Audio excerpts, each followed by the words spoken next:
What's up, everyone? This is Khalif Towns here at the 29th Annual Cello Awards with Miss Kierra Sheard. How are you tonight? I'm great. How are you? I'm great. Good. So I know you're getting ready to release. Your single is already out. Your project is getting ready to come out. Can you tell us, give us an idea when it may be being released? Yes, we're looking to release the new project around fall of this year, and which is the same time of when we're planning to release the new show, The Shears, on BET.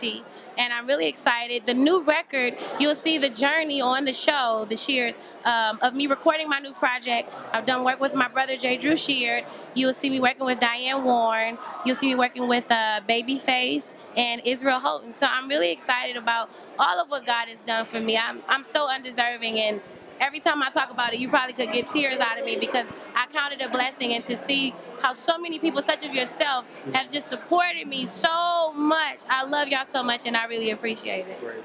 So, being still you come from a legendary family, how does it feel to work with a legend such as Babyface? Oh man, it was so much fun. It was, like I said, before I went in the studio with him, I for both Diane Warren and Babyface, I just bawled my eyes out like, God, I thank you, Jesus. Give me the opportunity, oh God.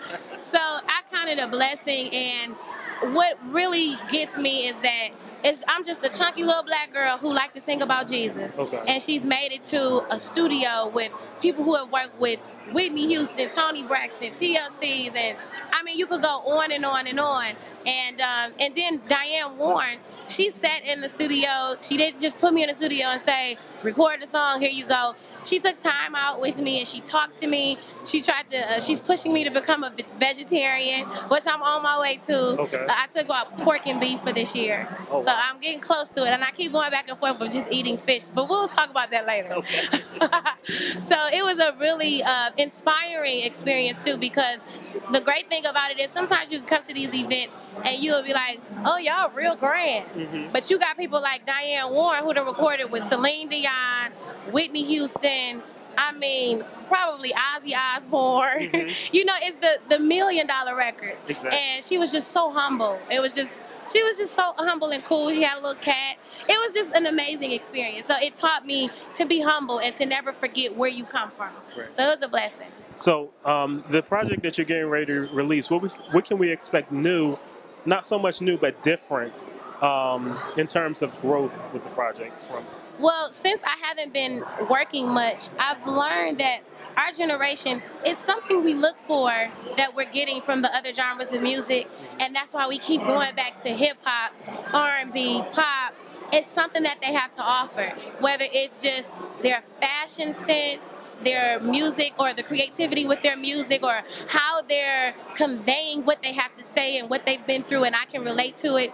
I want to have that to offer with Jesus behind it, and I think that that's why we keep kind of shying away from gospel music. So on this record, that's what you will get, a mixture of things, sort of like what you've gotten from some previous records. But the last record, it was a little bit more churchy. But on this record, you're gonna get pop, hood stuff, and a little bit of like an R&B sound. But don't get it twisted, the message stays the same. Now, I've watched you over the years, and we've done a few interviews, and I've noticed, I mean, just, you know, Kierra Sheard, she done adopted me as another son. Yes. What keeps you humble, especially being young? Because I know a lot of younger artists, not just, you know, gospel, but just in any genre, as soon as they get to a certain level, they just get a big head and just think everything about you. But I know with you, you're completely humble. You don't mind stopping for interviews, taking pictures, things like that. So what keeps you, you know, humbled and keeps you being just, you know, a normal person? I think I would say, like you said, the experiences with legends like Babyface and Diane Warren. Some people take that and they let it go straight to the head, and it's like, no, you got a bag. Where did you come from and how did you get here? And that's one thing. And then the other thing is I've learned that you give God less room to shut you down and expose you when you remain real, and when you tell the next person, I probably struggle with the same thing you struggle with.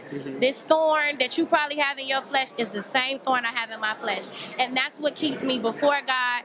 That's what reminds me that I'm nobody's God, so don't even try and put me on the pedestal, because I probably will fall today, God forbid. But that's what keeps me humble, is I remember that I'm human and I need God's grace, and I'm always praying and asking God, don't let me get to know Graceland, which is when you get to that place where it's like you in a reprobate mind state. And there's so many people that I see today, and it frightens me because we're okay with some of the things that offend God. And so that's what keeps me humble, to answer your question. And then just remembering that the only reason you here is because somebody bought your record. Exactly. You need people. Exactly. So that's the other thing. I need you, and that's just what it is. I'm not ashamed to say I need somebody. That's So, for those who may not be connected with you on social media, how can they stay in contact with you? I'm always. I think I need to take a break on Instagram. Yeah, every 5 seconds you post something. I know. I've done better though. I gave it like a week or something. Okay. But I'm on Instagram. I'm on Twitter. I'm on Facebook. And I'm even on Tumblr. You can go to my website. I am KierraSheard.com. And I like to blog a lot. I like writing and reading. Okay. So if you go to Tumblr, you can see like little devotions, and you probably get a little bit more in my business than what you would get from the Sheards. Okay. Not saying that you got to go and wait for my business to be on the internet, but you can definitely expect that. Now, I'm glad you said about the Sheards. What can we expect different on this season? Like, could you give us just a quick synopsis of what we can expect? Sure. I want to take this eyelash off. I just want you to know. Okay. But anyway. We'll edit that out. You have to. But it was hilarious that you said, okay. Okay. What am I saying? On this new season of the Sheards, like I said, you'll get that journey. So you'll probably see like the people that I work with for this record.